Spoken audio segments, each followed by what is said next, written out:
Hey, welcome to Guitar Knobs, the guitars, gear, noise, and nonsense podcast, hosted today by these knobs. Tony Dudzik, Picardian. Jared Brandon, wow. Pickups. Hey, it's me, Todd Novak. Jared lost his mind real quick. We're super thrilled that you are listening to our show, the Guitar Knobs podcast. The love of our lives, the mistress to our... I don't know. That's right. Well, I better not say that. Yeah, that's going to get you in trouble, Todd. I'm going to agree. Although anybody who has guitars knows that there is a little bit of truth to that, I'm sure. Yes. So we are going to have a fun little show today. We had some time out at a guitar show. We're gearing up for another big one. And there was just some things that happened specifically around the arena of pickups. We wanted to share some of these things. And I think from a perspective of someone who's looking for them, what are things are to be considered, and also from the perspective of someone who is trying to answer those questions. Yeah, we happen to have a professional, an expertise. Really? in the room. Yeah. When is he coming in? Well, he's due any minute. Oh wait, that's me. That's me. So hey, we got Big Jared in the room, and so we decided, hey, you know what? Let's ask him.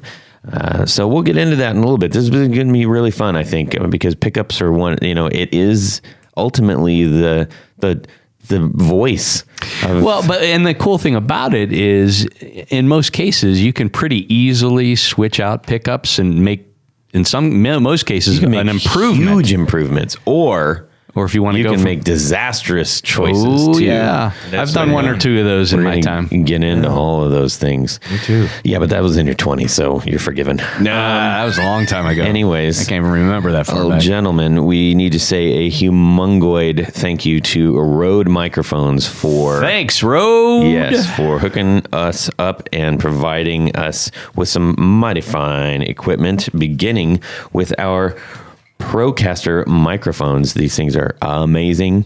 And also the Rodecaster professional audio interface that allows us to do our show, our recording. And with the new firmware, the record button is green, and when you push it, it goes red. Yeah. Yes, that was a nice update because we were all sweating it every time we hit the button, and it kind of was red and then went just a little bit more red. So the guys at Rode are doing everything possible to continue to make this just an outstanding machine. It truly is. It's a great one. It's a huge upgrade. Totally. Yes. Our shrinking violet in the corner, our giant octopus of equipment that allowed us to do the show for 3 years, everybody. 3 years. We just hit the 3-year mark. April Holy 16th, moly. A little bit. I'll drink to that. I didn't make a big old, shamlazzle about it. I don't know if that's a word, but I just made it up. I think it was on Laverne and Shirley. It was on Laverne and Shirley, but I still don't know if that's a word.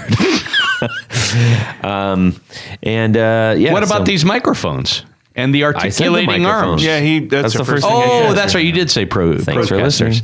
Alrighty. So anyways, thank you. Huge thanks to Rode. And aside from, this podcast equipment, they make really fantastic live sound reinforcement. Thank you, Tony.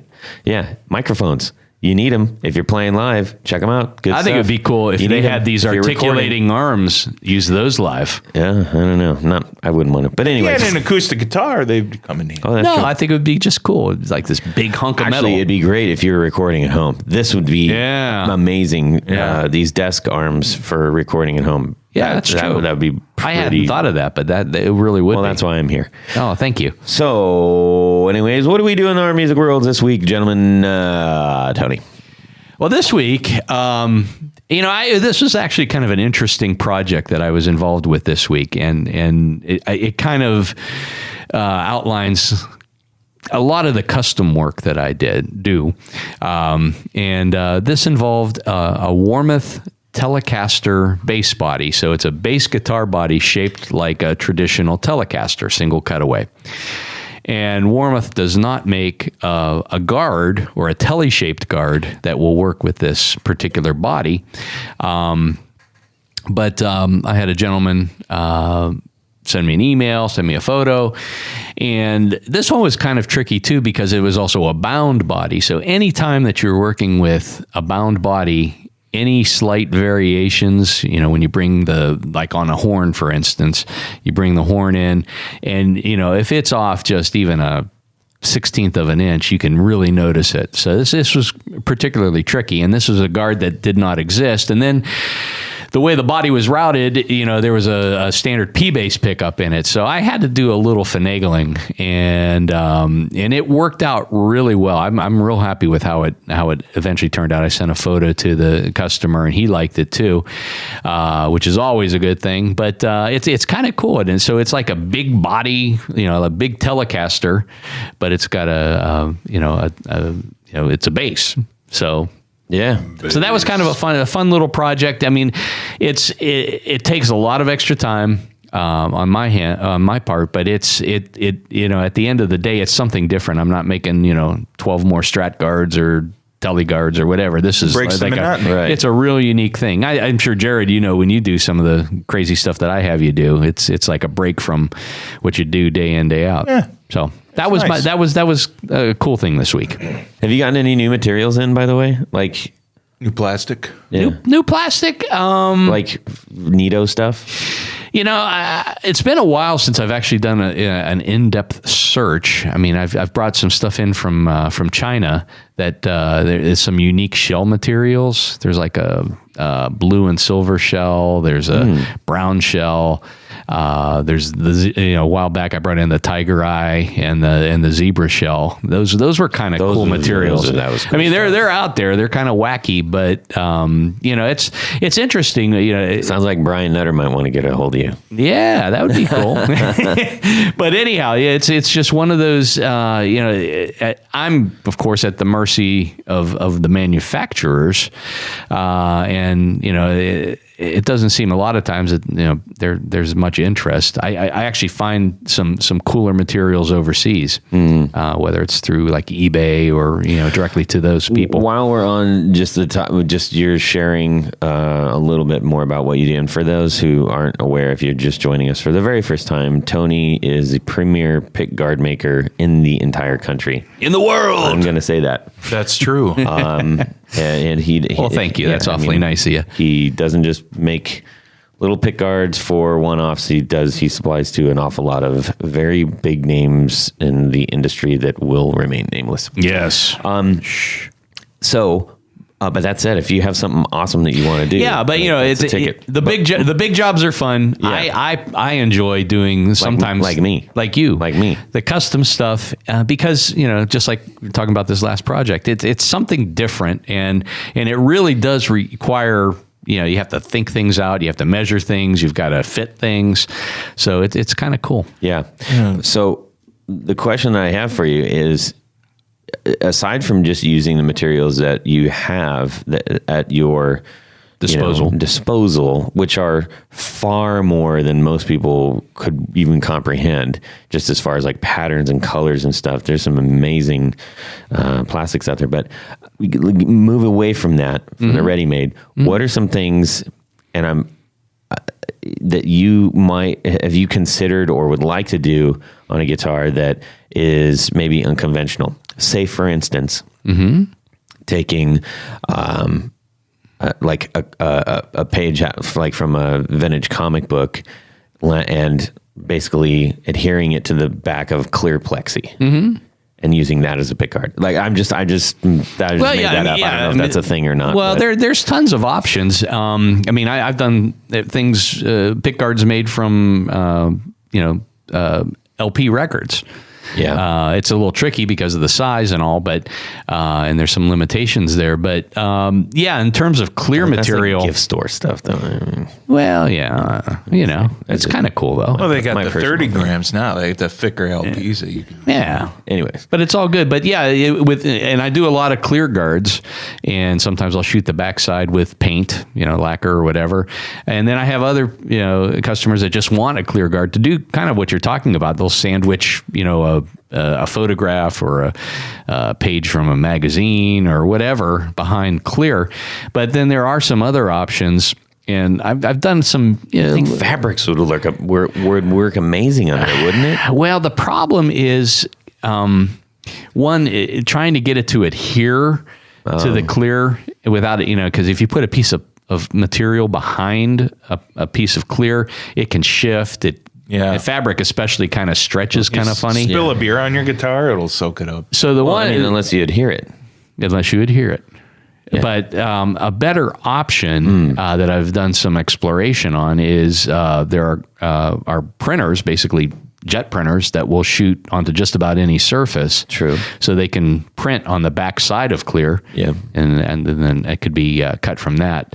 And there are other, there's another process that actually uses a pickguard material that can be printed on the top side, and then it's sealed with a clear material. But yeah, it's all, it gets, you have to be really careful because there are some people that want you to try to do, whether it's a copyrighted or trademark thing, and you have to be really careful with a lot of that types of things. But if it's, just their own photograph or something like that, or just get away with it. Well, I try not to get away. I try to be relatively legitimate. Well, yes, and avoid lawsuits. Yeah. But there are some options out there, and it's not for everybody. Probably 3/4, if not more, customers want something more traditional, something that is either a replacement or they're changing out pickups or whatever that looks pretty much close to the original guard they had. But then there's another group, and they like the flashier materials. They want to do something with a graphic on it. I also do a lot of the like a signature guard where we take their signature and cut it out of vinyl and put it on the back side of clear, and then shoot over the back of that. Kind of reminiscent of like old 50s style country stuff. Yeah. Well, that's punkabilly, rockabilly. Yeah. There's a lot of people that, that like to, feel that they're good enough to have their own signature model. I get it. Something else that I would like to get off of your mic, there is a giant hair on your windscreen. It's driving me nuts. It looks big from here. I just have eagle eyes. That one? Thank you. All right. Is that a nose hair? No, it was not a nose hair. No, that was a... Thankfully. If it is, good for you for getting that out. It's better now. Jared, what's going on? Yeah, so a couple of things this past week, real quick. The first thing, Zachary Oswald, my little helper friend, brought a... little Zach. Does he appreciate that? He doesn't care. Well, anybody's little compared to you. Zach could care less what I call him. All right. So he brings me this 1958 Telecaster that is going to be refinished. So we took it up to Akron and had the guitar refinished and brought it back. What was it painted? Actually, it's seafoam green. And no. What was it original? What was before it was stripped? Oh my gosh! It was like a brown. Did you see it? It was a brown sparkle. Somebody brown sparkled it like back in the 60s or 70s. Wow. It was a maroon sparkle maybe, and it kind of turned brown. And this is a 58 Telecaster. 58 original 58 Telecaster. Everything on the guitar was original. I think root beer is kind of a cool color. That's what it was. Well, Bill Crook just did a run of some of his guitars, and one of them he did it like a copper metallic, and then he did a root beer metallic, and it actually looks pretty cool. It's not my jam, because but the owner of the guitar bought the guitar for like really cheap for being what it was. It's an original 58, and all the parts on it are original. The bridge pickup needed to rewound, so I did that for him. But when we got the guitar back and it was finished, it transformed. It looks legitimate now. It looks awesome, and even more so when I plugged this thing in and played it, I couldn't believe it was a Telecaster. It's not used to what I'm usually playing because I don't have a 58. I don't have a vintage Telecaster. However, this thing is just rung forever. I can't stress how vintage instruments do feel and sound different than modern instruments. Well, I think a lot of it had to do with the new pickguard that I made for it, too. I think everything had to do with it. Well, speaking of which, what was really cool about it, so Jared brought over the original pickguard, which had a chunk missing and part of the horn was cut off or something. It was weird. But it was an original guard, in my opinion. So it was single ply material, but it had 8 screw holes. So it was kind of a transition guard between the 5-hole guards that were originally used in the 50s and the 8-hole guards, multiply material that were used in the early 60s. So it's kind of cool to see, that such a thing actually did exist. Speaking of guards, real quick, I'm just gonna throw something out there. See if this works. See if this actually comes to fruition. I think that we'll see a trend up in not oversized pick guards, but more area covering the guitar made out of pick guard material. That's all. I'm just putting that out there. Think would make you say that? Like Gibson recording. Think Sonics. Think. I'm premonitioning. Is that a word? So anyway, my second thing. Yes. The second thing I was going to mention, I have a 1962 SG Les Paul. I love this. It's like my favorite guitar. And for a long time, I didn't realize this, but the tremolo that's on it is kind of high for the bridge that's there. And so I took it to. Is it like a Maestro tremolo? It is. Okay. It's one of the first versions of the vibrola. It's a short vibrola, and it's got the ebony tailpiece on it, which is pretty rare and pretty cool and pretty sought after too for SGs. So I'm not a talented setup guy like our friend Sean over at the Guitar Repair Company here in Columbus. That dude can look at a guitar and within minutes can tell you, this is what's wrong. And he's amazing. He's really good at what he does. So I took the guitar to him, and within minutes, he says, well, the roll is too high, and, you don't have a good angle. That's why your string is escaping the saddle. The saddles, the bridge needs to be higher for it to, operate correctly. So I got him some new, I bought some new vinyl saddles, and it's the old kind of vinyl. It's the milky white instead of like the new clear. Oh yeah, It's like the old style. So the nylon saddles. Yeah, he said he's going to raise the nut. He's going to raise the action a little bit, get a slightly bigger size string, change the saddles, and all those little tiny things. There's actually some felt underneath the spring of the vibrola that he said that can come off, and it'll just make a difference. It'll actually make a big difference, keeping that string in this. So every little tiny thing that he's doing is going to improve the setup substantially. I think you should just route it for a Floyd Rose. I could, and then I would just throw it in the fireplace the next day. And that's pretty much what's happened in my world there. So I can't wait to get that guitar back. Cool. Nice. How about you, Todd? What's going on? Well, I set up my secondary pedal board, which is the thing that I use when people are sending us pedals that are going to be on the show. And we've got somebody that's going to be coming up, Occult Effects. Yes. Occult.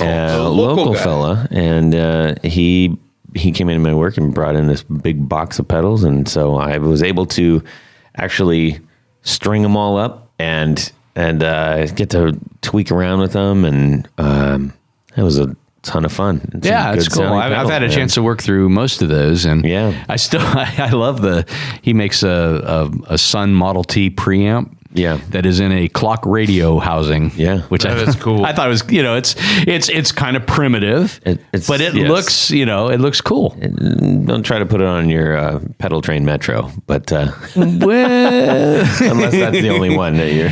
Yeah, you're gonna need a little bit of Velcro for that. Yeah, so it's just cool, like checking out, like playing different guitars through it. I was, switching back and forth between my Supro.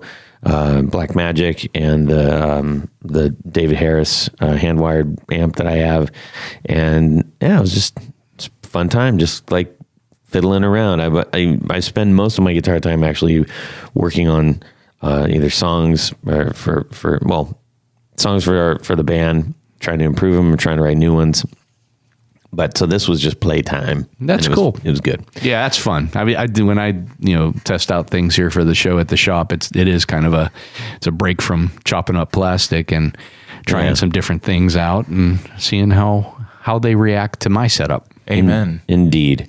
All right, everybody, we're going to get on with this little show. It's The bouillabaisse. It's Jared, I think Jared's WWJD. What would Jared do? What would Jared do? I love it. Yeah. I get to talk.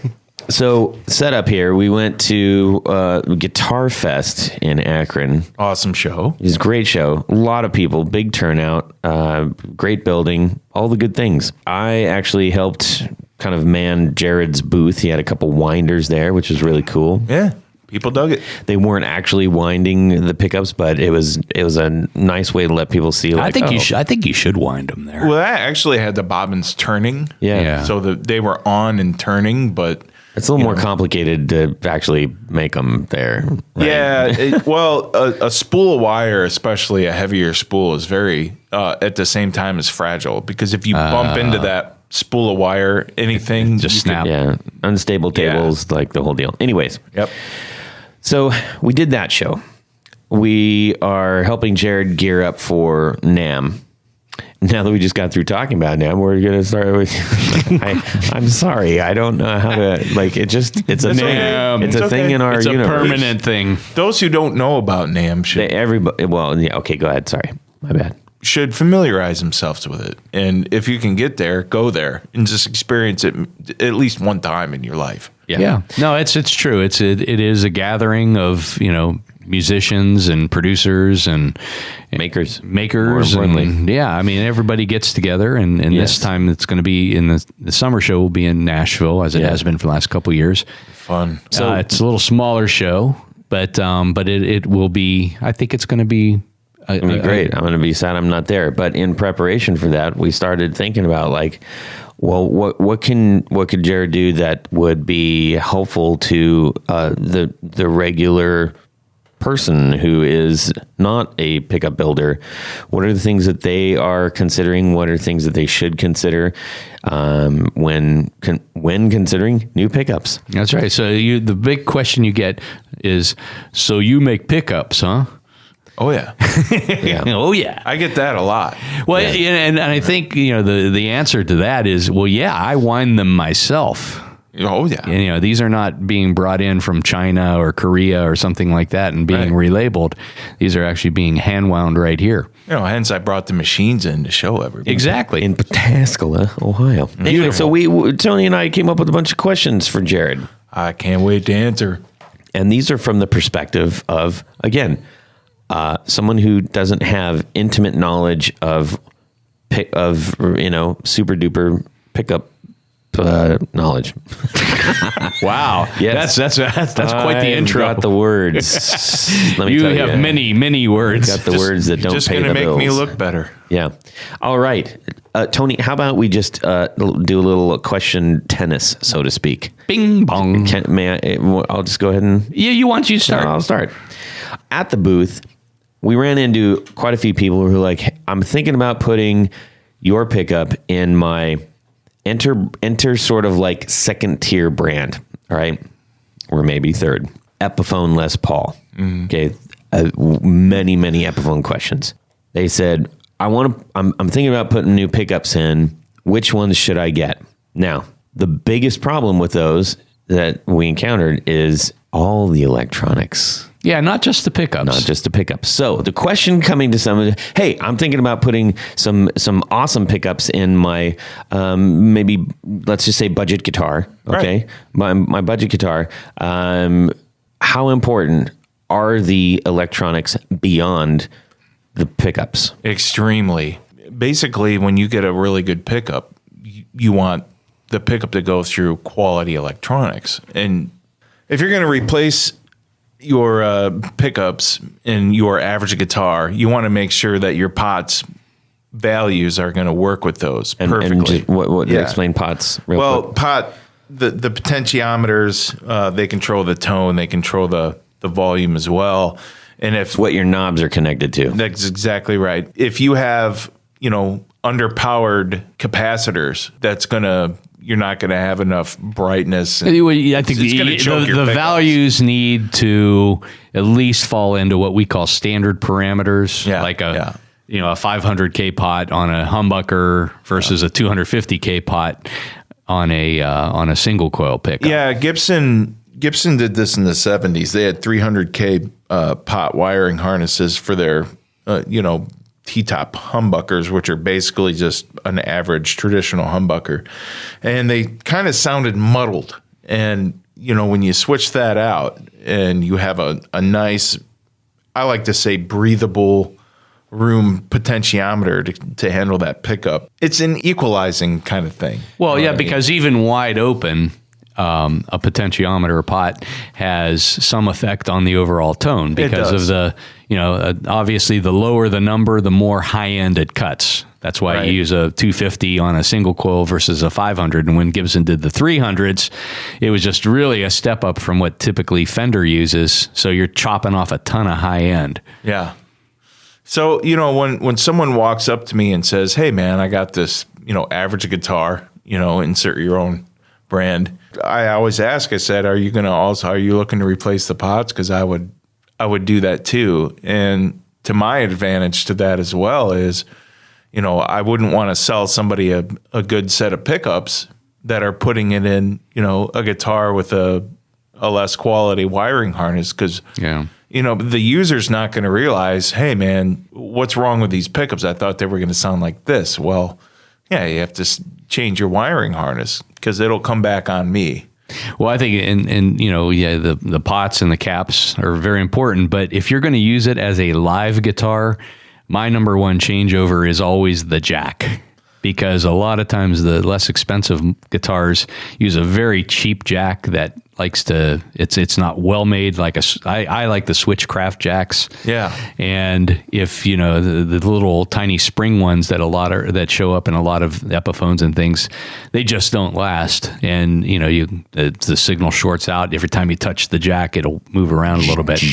Yep. Switch as well. And the Switch. Yeah. If it's not Switchcraft, then get Switchcraft. Yeah. I will not use anything unless it's Switchcraft or better, and find me something better. So I don't know. Another part of that question, and this actually came up many times at the show, was I've got a semi-hollow body. And this is where the Sheraton thing came in, because, when I had Jared put his pickups in my Sheraton, he said, "Hey, buddy, I can do this for you, but you have quick connects,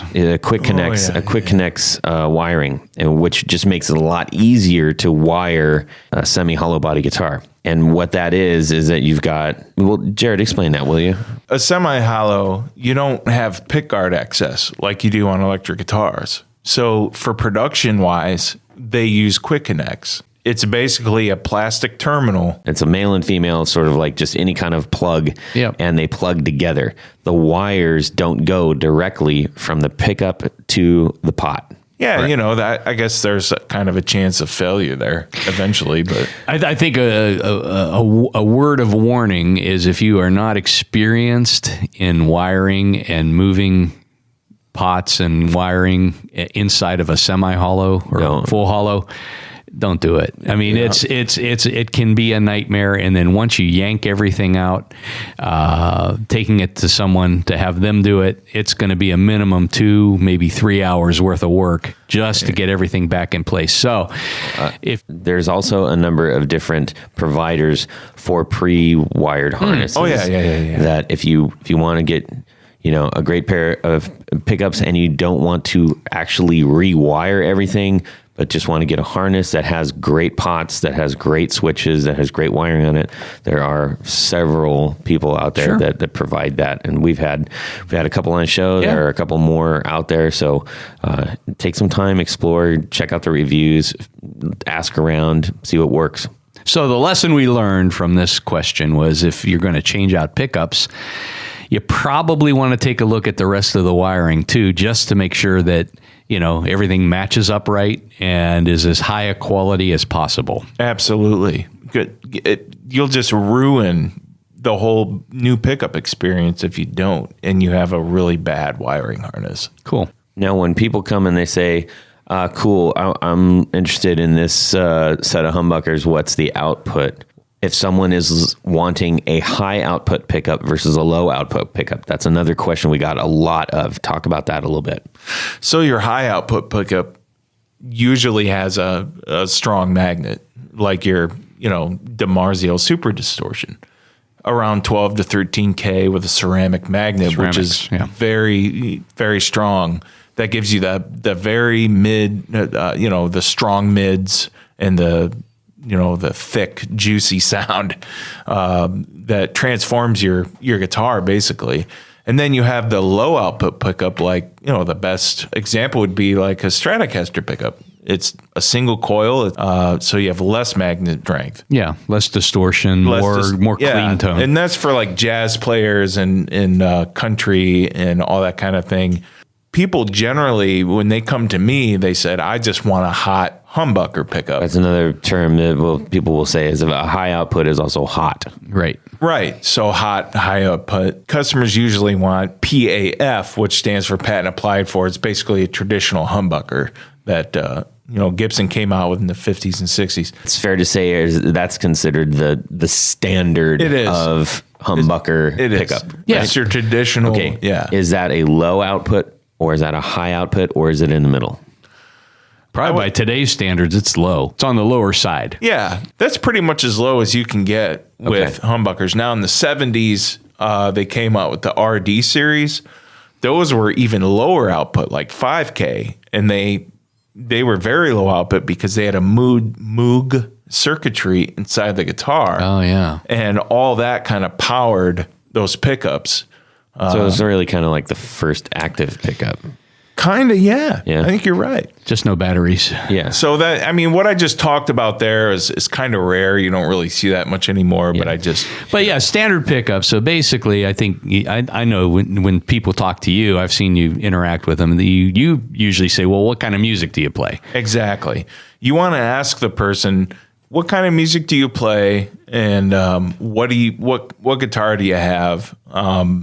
And I ask them what kind of guitar they have, of course, so I can, refer them to getting better pots if necessary. Right. And so I kind of go off of what they tell me. And if they can't really explain it very well, then I said, well, send me some YouTube links of the sounds that you really like. And I can pretty much get them in the area that they need to reproduce that sound. And that I think, and it's not, the answer is not always going to a hotter pickup. Right. In a lot of cases, it's maybe changing the type of magnet that's on the thing. If they're trying to do more of a classic rock sound, you're going to put probably, if they have ceramic magnets in a guitar right now, which a lot of less expensive guitars do, you might push them towards A5, Alnico 5s or 3s or even 2s. Well, that's a really good segue. That's the next question is Alnico ? And why ?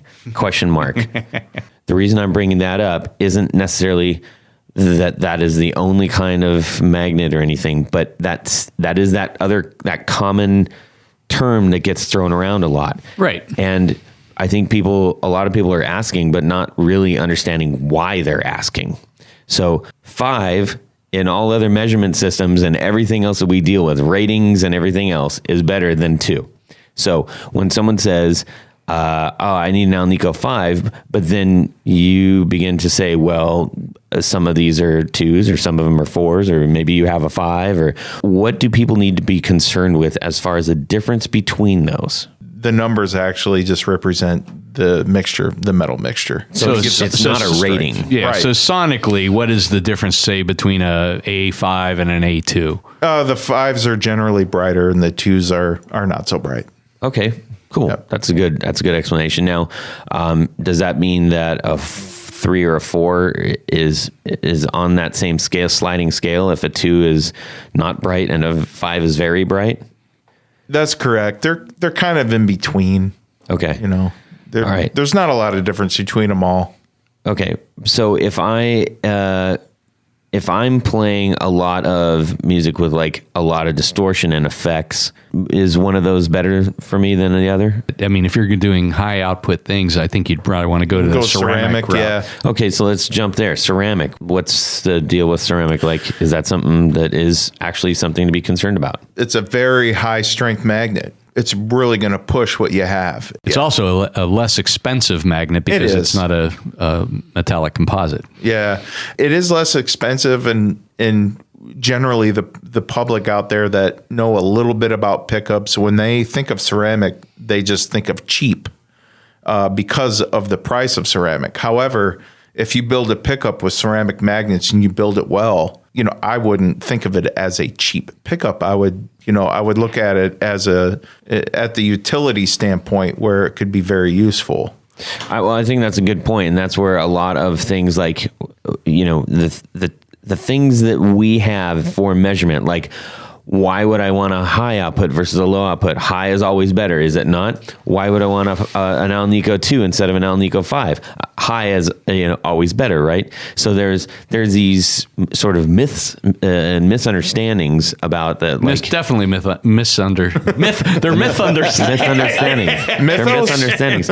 So like the idea of saying, hey, a ceramic isn't as good as an Alnico 5, just simply because more people say the word Alnico as opposed to ceramic is not a wise thing to like basically use that as a measurement. Right. There's a lot of misperception actually. And that's what I'm trying to clarify. And I think, if you are lucky enough to work with a one-on-one with a pickup winder like Jared or others, they can ask you, if you're playing, super high output heavy metal kind of stuff, you probably don't necessarily want to go with an Alnico magnet. You want, in a lot of cases, those guys are playing, active like EMG pickups. Yeah. Yeah. But if you're looking for a bluesy tone or you want a classic rock tone and things like that, you're trying to replicate, I guess, what some of your, guitar heroes played. Yeah. Chances are, if they played in the late 60s or even early 60s into the 70s, they're going to probably be playing classic Gibson style pickups, which would have had an Alnico in them. No, when did ceramics really come about? I think that's part of the lore or the myth, is that all the vintage stuff seems to is all Alnico. Yeah. But then, so newer doesn't necessarily equal better in the world of guitars. Always. So there's a little perception there too. Yeah, late 60s, early 70s is when you really saw it being prominently used in speakers as well. Right. Gibson used it primarily in their mini humbuckers in the early 70s to just kind of give them a mid boost, because if you have a mini humbucker that's, reads down into the 7s and the 6s with Alnico magnets. Output. That's right. 6K output. And they don't really sound like a nice thick meaty humbucker or a nice meaty P90, because the magnetic flux is much smaller. It's tighter. It's more like a single coil, but annoys a single coil. So using the ceramic magnet in the 70s, it kind of gave it a nice mid boost, and they sounded better. And that was the sound of the 70s. I mean, that mid sound was mix huge. that with a Marshall, and that's DiMarzio and Mighty Mite started making these high output ceramic magnets, and people were taking out their traditional humbuckers and slapping those in. DiMarzio and Mighty Mite, those guys were the innovators and really put a good name on ceramic magnets, on that perception. Interesting. So, yeah. Well, what about, Tony, next question. what about Ask Jared a question. Should I ask him now? Is that the part of the show where I ask him a question? I love questions. So, and this is going to really relate primarily to humbuckers and maybe a Tele neck pickup. How important or how not important is having a cover on a humbucker or a Tele neck pickup? A lot of people ask me, does it really change the tone when I put a nickel cover on? It can a little bit, but you're going to see more of a difference on a computer program where you've tested the pickup on screen more than you will with your ears. So I think you'll hear with your eyes more than you will with your actual ears when you do the cover thing. Does it alter the tone? I think it does just a teeny bit, but again, I don't think it's very noticeable. Well, you take like a player like Jimmy Page, like Right. he took the cover off of his bridge pickup to make it brighter, and I think a cover. Is it just I guess a barrier in the way of the magnetic force? It actually is a shield, right? Somewhat, yeah. It's a metallic shield. It's non-ferrous, so it's not magnetic. Or else it would cancel out your pickup. You wouldn't hear anything. It would just be garbage. It's non-ferrous, so it's theoretically it's not supposed to really affect the magnetism. Mm-hmm. So you're not going to get a whole. But there's something there though, right? So yes, it is hindering, and you take that off, and I think it will sound just maybe a touch brighter. The main reason I think having a conversation through a blanket or not through a blanket. Exactly. Yes. I don't know.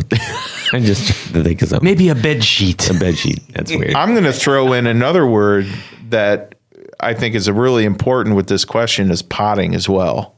Because if you have a pickup that's not potted, point. Why don't you what is potting? Explain potting? Potting is when you have hot wax in a container and you dip the pickup in the hot wax, and the wax is nice and hot, heats the pickup up and allows the wax to penetrate the pickup and the windings and everything there. So it keeps everything nice and tidy and tight, and there's no wires or no movement at all that's going to create feedback. Microphonic feedback. And I would assume that also protects it from elements as well. Yeah, like sweat and beer and a little bit vomit or whatever. So or just, air, humidity and all that stuff. Oh, absolutely. Humidity especially. That's a big thing too. So if you have a pickup, a humbucker, and you don't have it covered, you're going to get less microphonic feedback. But if it's potted, you're going to get hardly any at all. But if you have an unpotted humbucker with a cover on it, you will get more feedback. And it can be a problem on stage. Interesting. That's right. Yeah. So covers and potting go hand in hand. Now, I also get the question, does potting change the tone of my pickup? It can, and that's kind of a rabbit hole question. There's a lot of people that say yes and a lot of people say no, but I will tell you this much.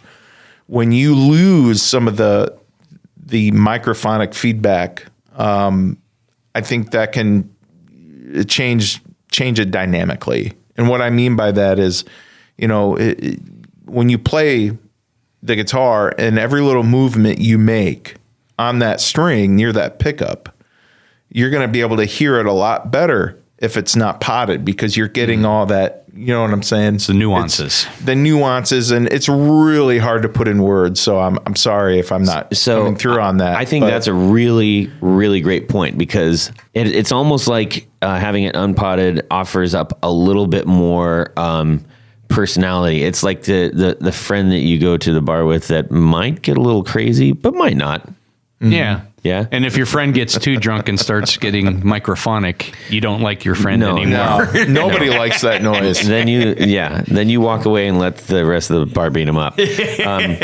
Never do that. Never leave a friend alone at a bar. That's a bad wingman. But what I'm trying to say is, for my personal style, I would want like that little, being able, if I get close to the amp, or if I'm holding a specific note and trying to get a little bit of crazy sustain out of it, that it's going to do something a little special that if it's too controlled will never happen. Right, exactly. And controlling it is key, especially if you have an unpotted covered pickup.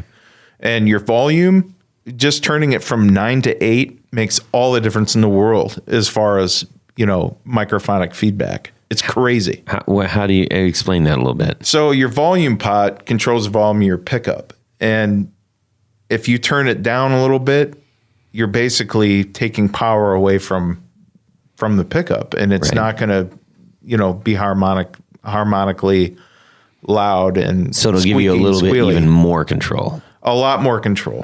All right. So gotcha. I mean, just And that's kind of, in a way, it's kind of like the volume is kind of your tone in the same way, because you're kind of controlling how much microphonic feedback goes. Well, and that goes through.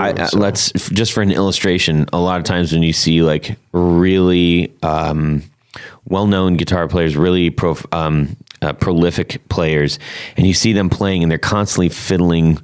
You know, you see the pinky go to the volume like all the time, and you're like, you're just playing. Why? It's a stadium. How are you making it like a tenth louder? But that's probably not what they're doing. They're controlling maybe some of the microphonics that may or may not be happening, or just dialing back the tone to get more control if they're not hearing that. Is it fair to say? Yeah, I think, and a lot of players, have their amps wide open. And maxed out, so that you're actually controlling the dynamics and the sound of your guitar and the amps with your volume control on your guitar. Yeah, it's very difficult if you're not used to doing that. Now, are P90s potted? They were not traditionally when they first came out, but yes, they are now standard. That's a standard thing. Yeah, I think pretty much almost every modern reproduction or whatever is potted, because the microphonics, it's deemed as a defect in the pickup.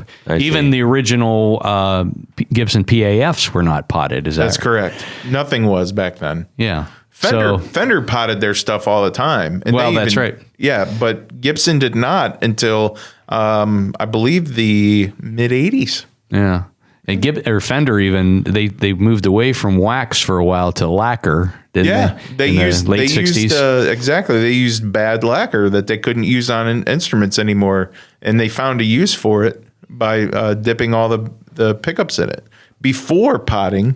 I'm sorry, not potting. Before winding and after winding. Huh.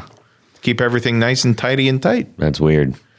So if someone said, "Hey, I don't want a potted pickup, Jared, because I play like really sort of wild, spontaneous style playing for like garage rock or something," or if they want an authentic sounding like a PAF, or if they want to, do you recommend that? Asking like, will you make unpotted pickups? I generally make unpotted pickups more than I do potted, because my whole business is based on original traditional style pickups. Right. And usually if somebody's asking me to make it unpotted, they already know what it takes to, control their guitar, and they already know what they're doing anyways.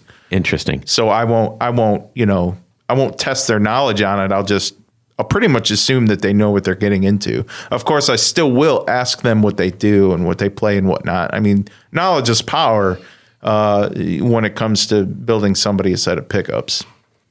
How about if somebody says, "Well, Tony, ask him a question." That's the last time I'll do it. Is this the point where I ask Jared a question? Go ahead. So let's, somebody says, "Well, I'm happy with my neck pickup, but I want something different in my bridge pickup." Or you're like me and just can't leave anything alone. Or if you're like Todd and can't leave anything alone, and you're going to mix a Telecaster pickup with a mini humbucker or something like that. So what are the good and the bad and the uglies of mixing pickups? Well, it mostly depends what kind of guitar you have. I think. Oh, that's a tough question. Well, let's get specific.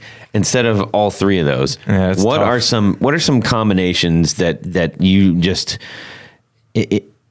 you would recommend not to pursue, not to spend good money on? Because here's the other thing. Again, sound can be completely subjective, and we can talk about all the subjectivity in sound. But when you're pulling out your hard-earned $100+ for a new pickup, well over that in most cases, that's maybe not the best time to just for total experimentation. And the other problem that's a barrier for people to get past is it's not like a pedal that I can plug in. Oops, I don't like it, I'm going to return it. This is surgery on a guitar. Yeah, it's more of a permanent change than a pedal would be. This is a great question, and this is a perfect time to bring up the Telecaster Custom. Those came original with a low, I don't want to say low output, but with a traditional output Telecaster bridge pickup is around, 6K and all Nico. It's a traditional pickup. In the neck position, it came with a high power, hot, wide range pickup. It was the loudest pickup you can get in 1972, I think. Why do we think that was made? I have a suspect, but Seth Lover invented that thing, but why it was made that way, I would love to hear your question, because I have no idea why somebody made that. Other than maybe Keith of the Rolling Stones. I mean, he's the one who really put it on the map. He did play several Tele Customs, 70s Tele Customs. To get back to the question, that's something I can make that traditional setup, and I do have that as a product on my website. However, when somebody asks me about it, I say, listen, let me lower the output on that wide range. Yeah. And let me make that bridge pickup nice and steamy hot so you have more of a balance.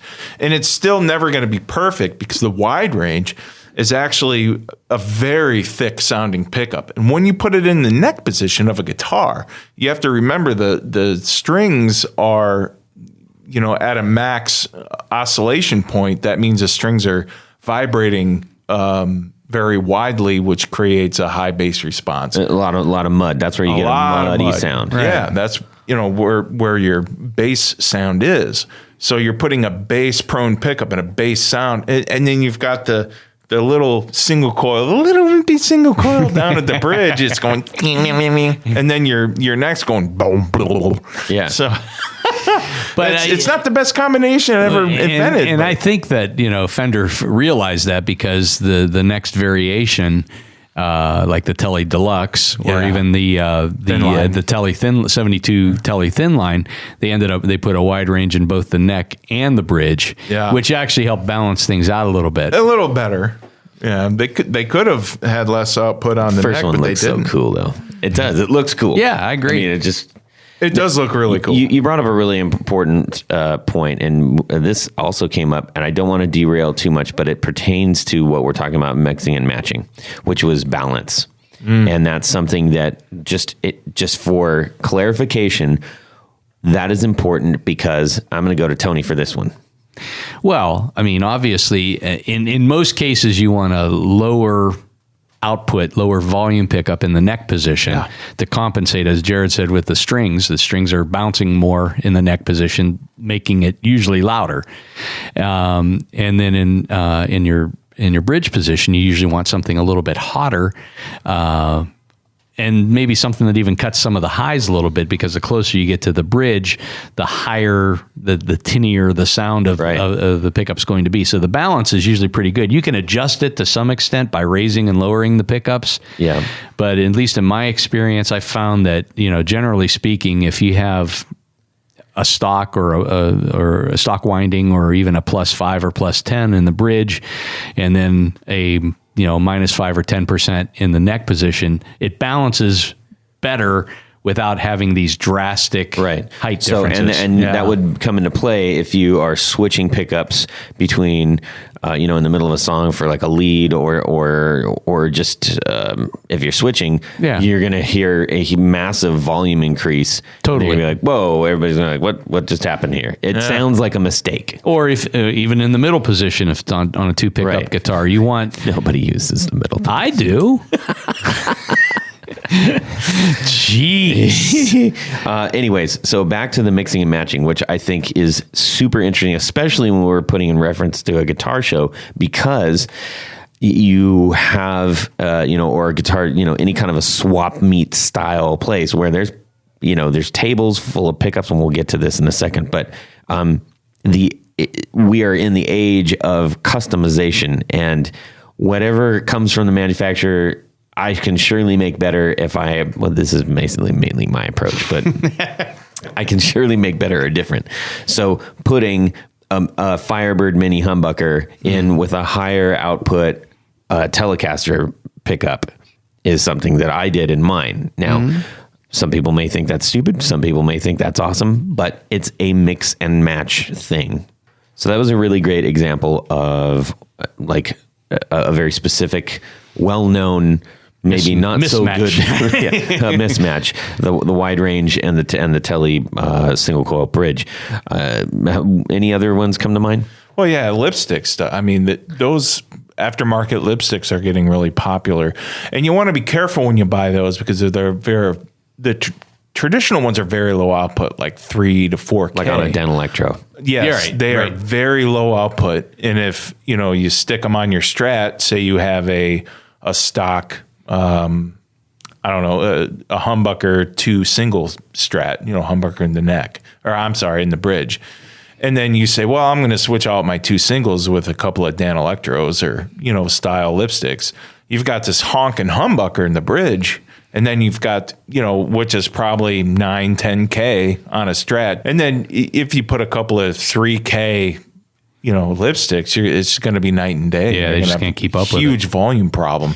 And it's going to sound weird too. Yeah, I think other popular, like gold foils, those seem to be popping up all over the place. Yeah, if you want these pickups for the looks, by all means get them. But make sure you know what you're buying as far as output and magnetism and that kind of thing there. So in that case, maybe you want to get a really, really low output humbucker. If that was the case, if you wanted that kind of configuration. In order to match them up, I think you'd want to do something like that. Or I would get the hotter lipstick pickups. Oh, okay. Yeah.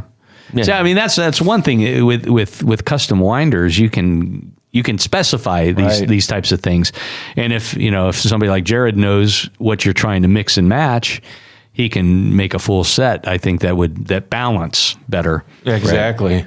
What about some great combinations that are coming up these days in the world of like jalopy modding your guitar?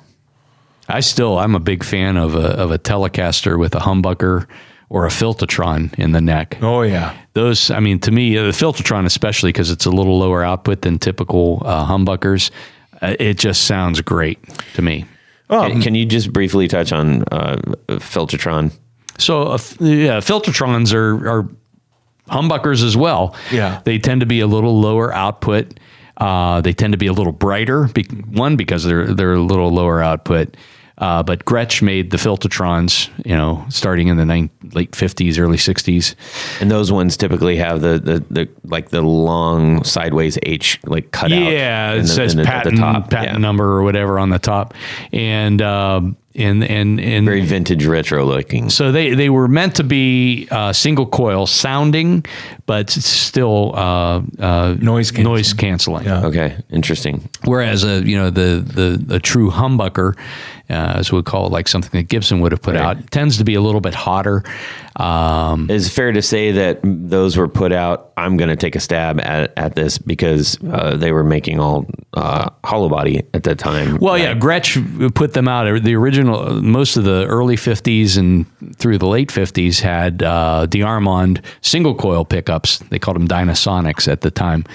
And they were noisy. I mean, they still are noisy. It's a single coil pickup. But, if you like Strats or if you like Teles that have single coils, you deal with the same kind of noise output. Mm-hmm. But I think they wanted to shift over to something quieter. So Gretsch developed this pickup that, was hum canceling. Mm-hmm. And I think Gibson probably beat him to the punch on patenting the humbucker. Yeah. Sounds cooler. Yeah, Seth Lover, man. You got to love them. Any other popular combinations that you're seeing as far as requests coming through? So I know a lot of people have asked about, changing to a P90.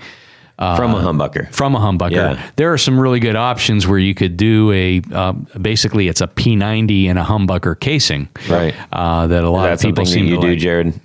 Oh, yeah, but I get asked about it. In fact, somebody at the show actually asked me about that. So you don't have to worry about, it's not going to fit. Right. Exactly. Because if you tried to put a P90 generally in a humbucker equipped guitar, you're going to have to do some routing. Right.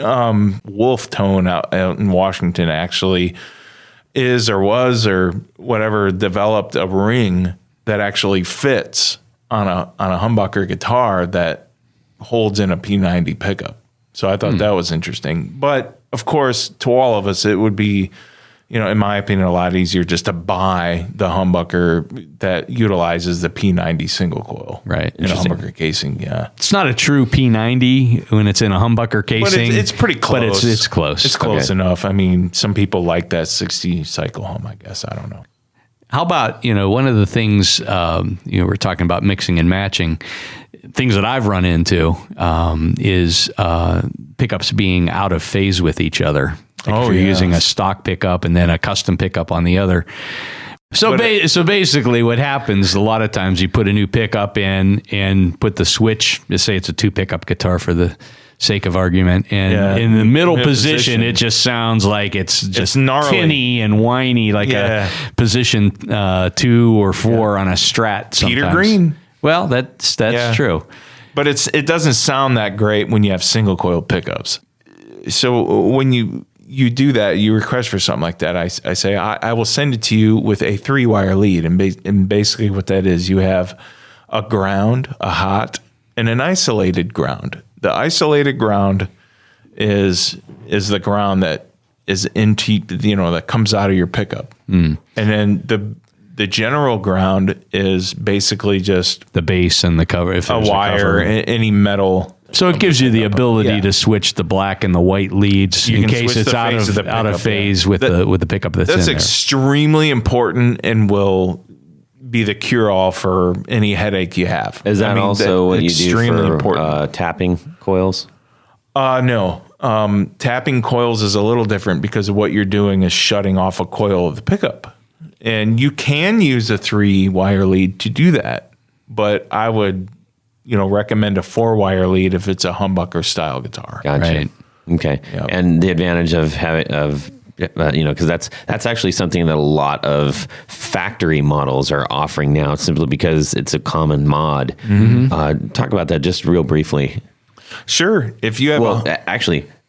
From a musical standpoint, Tony, you answer it. From a technical standpoint, Jared, you answer it. Sure. So, I mean, in some cases, maybe if you have a humbucker equipped guitar, let's just say that, you want maybe more of a single coil sound, maybe brighter. Or cutting the thickness, maybe. Yeah, getting rid of the mid-range. So basically with a coil tap, you're essentially shutting down one of the coils of the pickup. It makes it essentially into a single coil pickup sound. But you also you're gaining noise on it too, because you're essentially shutting down one of the canceling coils. So what we're talking about, the tapping, you're able to pull the knob up. Yeah. And that is what activates the isolation of the coil. Right. You're basically sending part of that coil or part of the pickup to ground. Right. But there's another really cool modification that was used originally on lap steels, but PV started using it, where they'll take, normally if you have a 4-conductor wiring, there's 2 wires that are wired together in the middle. If you take those and solder them to the empty lug on your tone control. And what happens is, as you open up the tone control, it actually sends those coils to ground. So it in effect makes it a variable coil tap. Interesting. So it's kind of a neat little modification you can try. On that note, another term we hear a lot is, I think in association with pickups, and we're still on pickups, everybody. So, but treble bleed.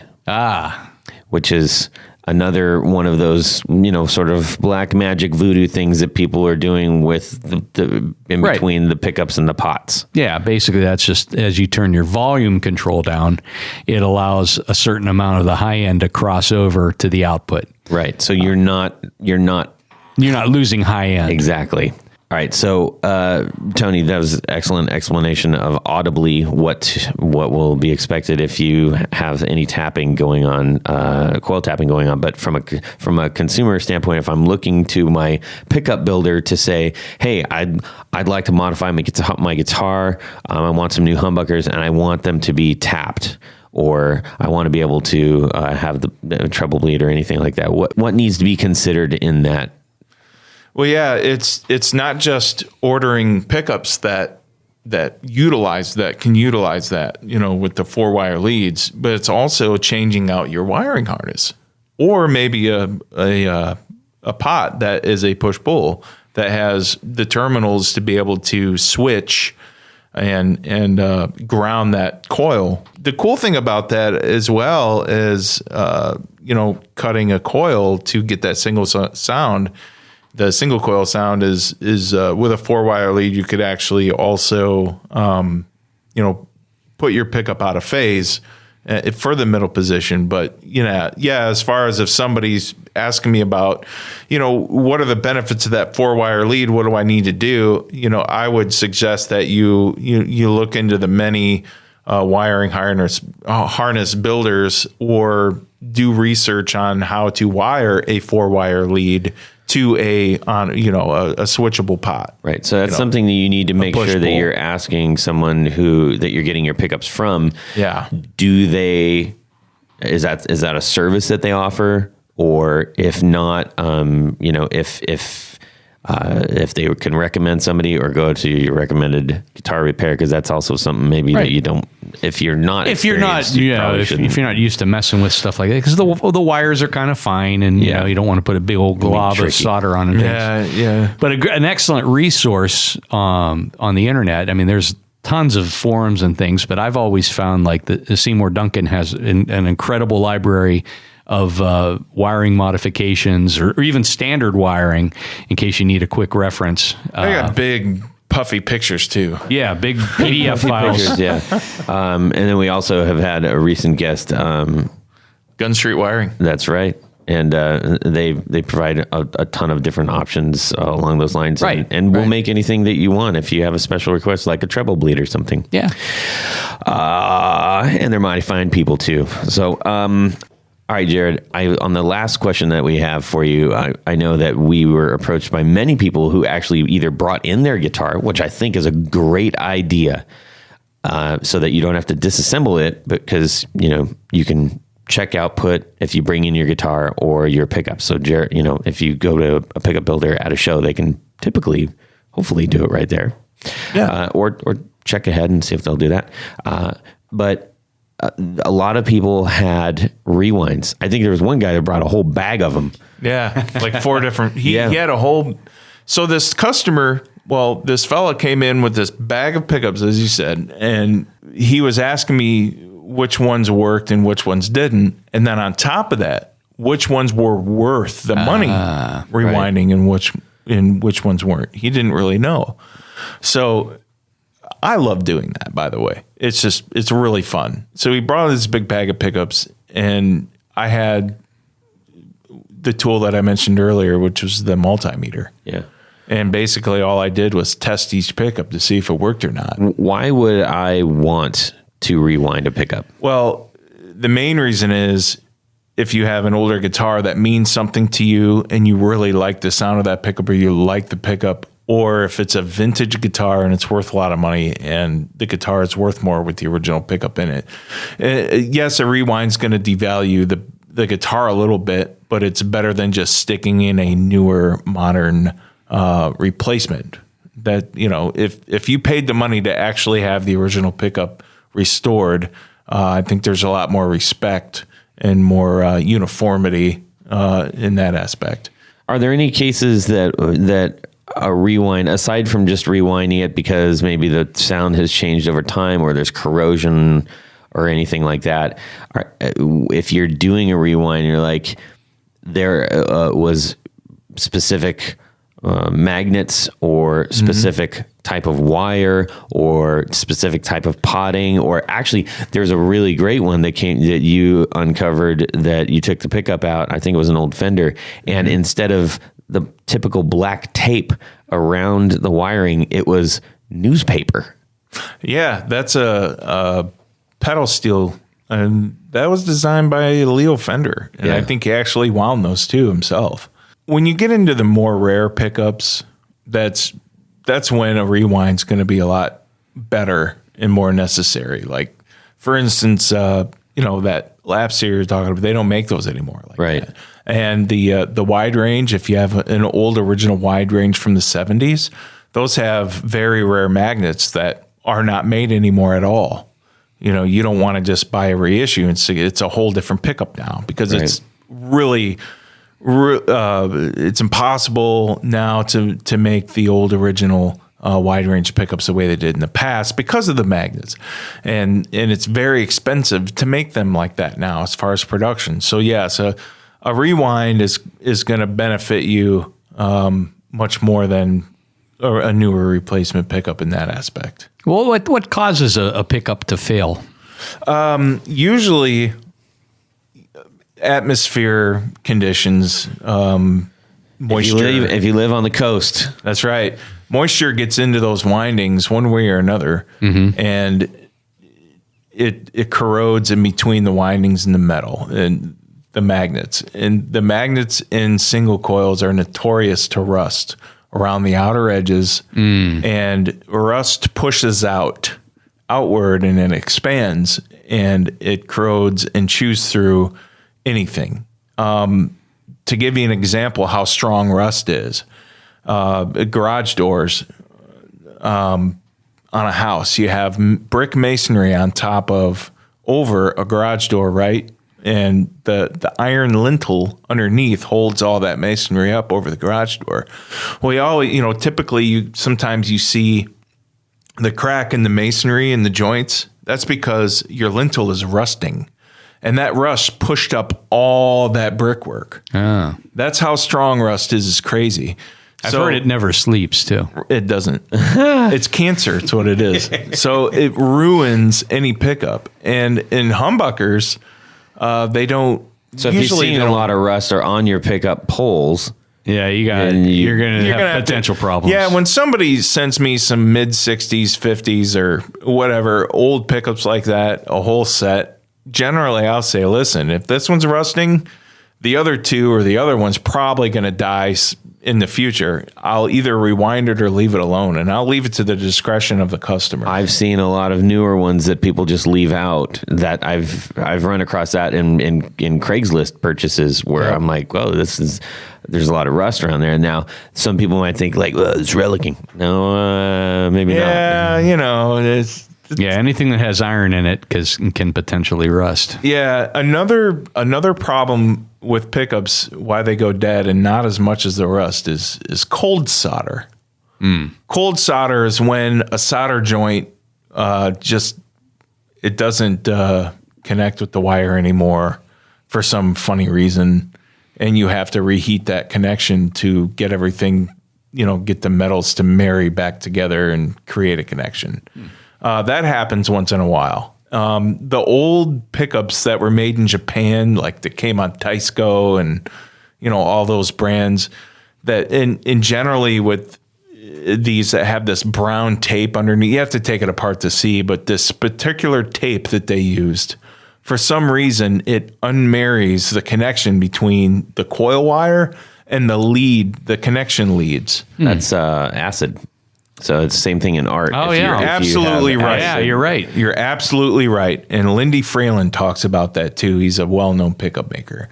And I'll come across those a lot. And those are pretty easy fix. You just undo the thing and the tape, and you just have to make sure you don't pull the start out of the coil or else you're screwed. You have to rewind it. But yeah, just to reconnect those and then use the better tape. But yeah, great point, Todd. That's exactly what does that. Look at me, my art and school. Everyone said it would never do you any good. Right. So, yeah, rewinding can really benefit, and sometimes it can be pointless if you have a cheaper guitar.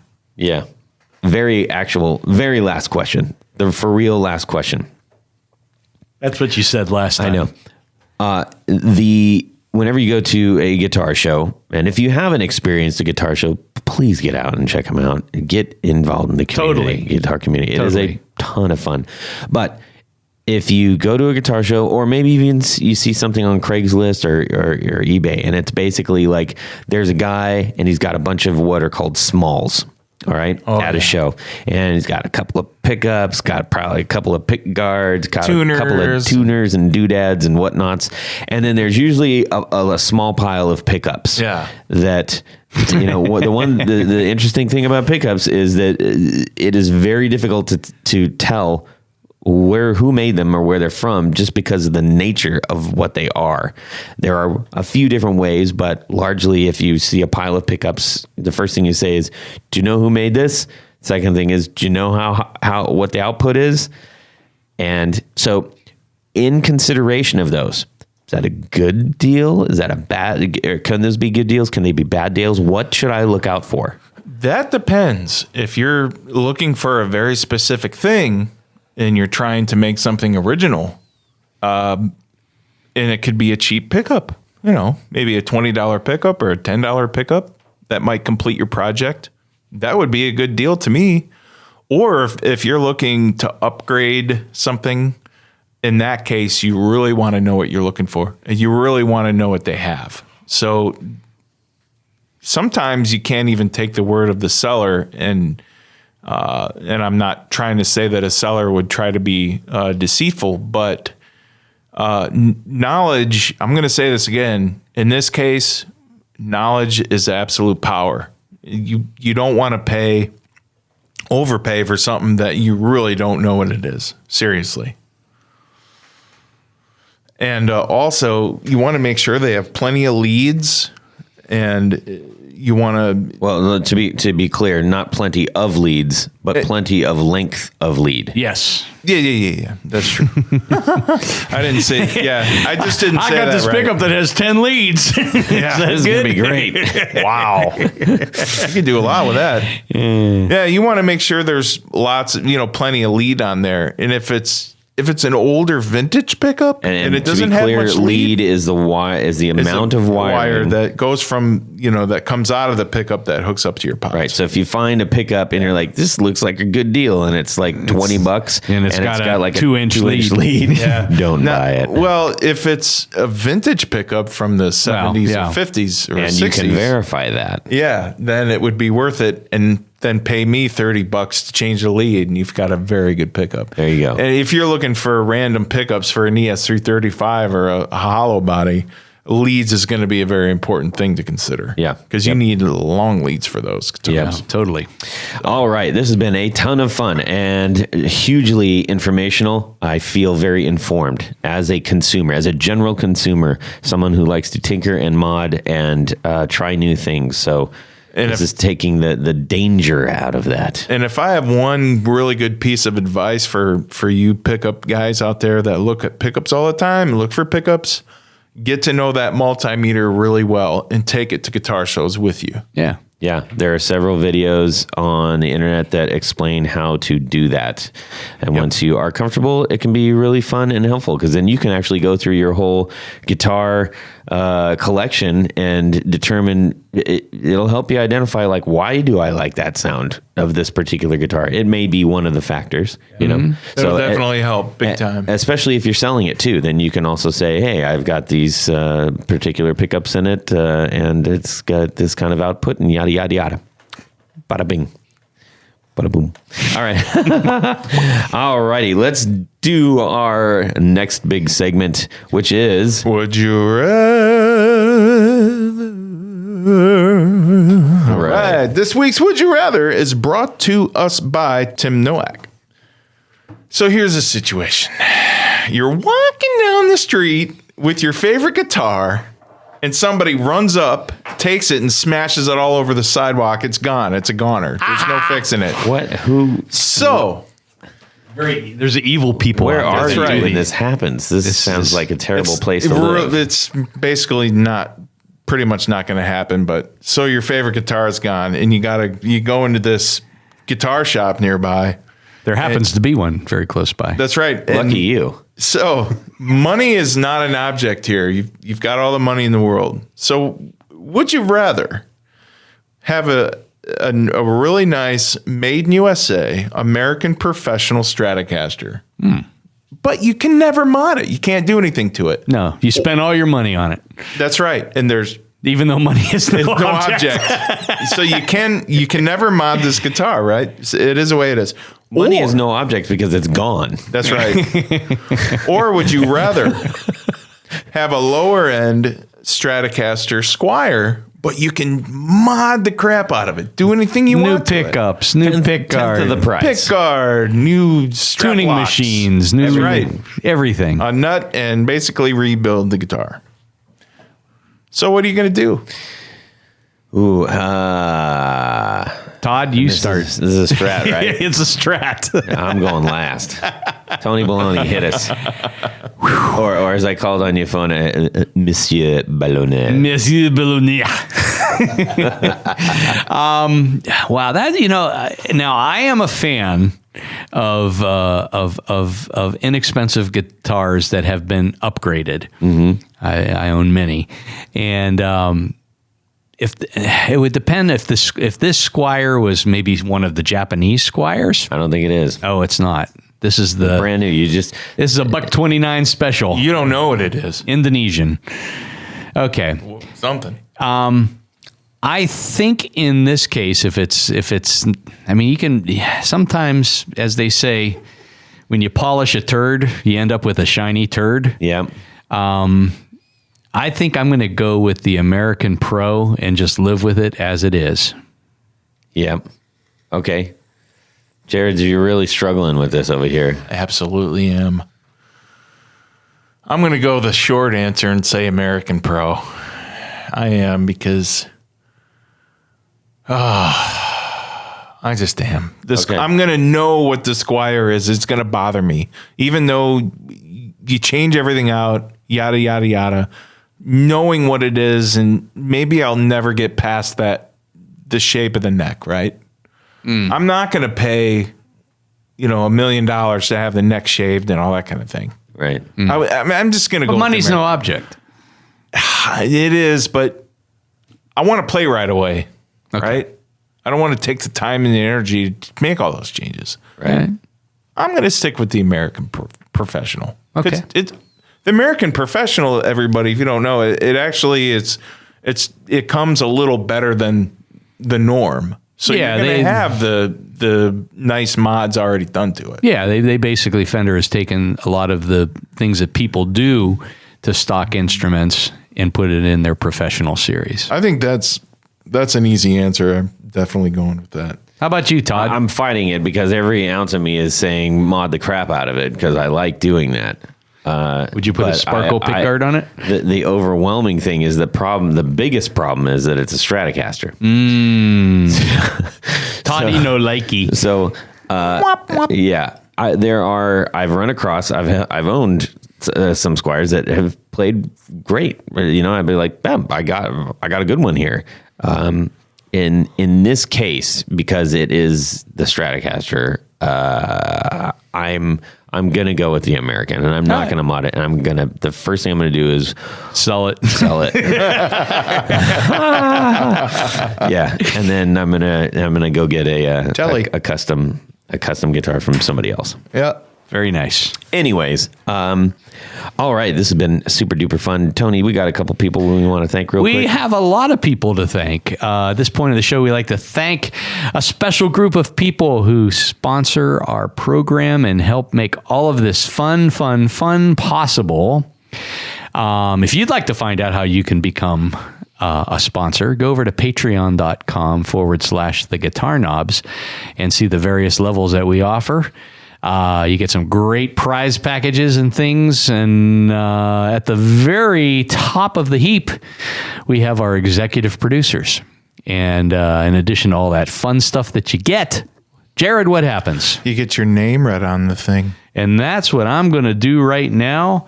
So without further ado, thank you very much to Mr. John Esterly, to Christopher Heidel, Tig Harmon, Tyler Bray, John Anglin, Anthony Lathrop, Johnny Knowles, Stefan Lamb, Rick Lenglu, Michael McVeigh, Michael Senchuk, Brian Robison, Jonathan Jerusik, Ken Sayers, Corey Nigro, Brad Partridge, Michael Van Zant, Doug Christ, Darren Gregory, Chris Kearney, Sean S. John Daly, Martin Cliff, and Tom Barazin. Hey, Thank you, one and all. All right. Thank you guys so very much. It boosts our spirits. It helps our show out tremendously, and we cannot thank you enough. It keeps the lights on, as they say. It literally keeps the lights on. So thank you so very much.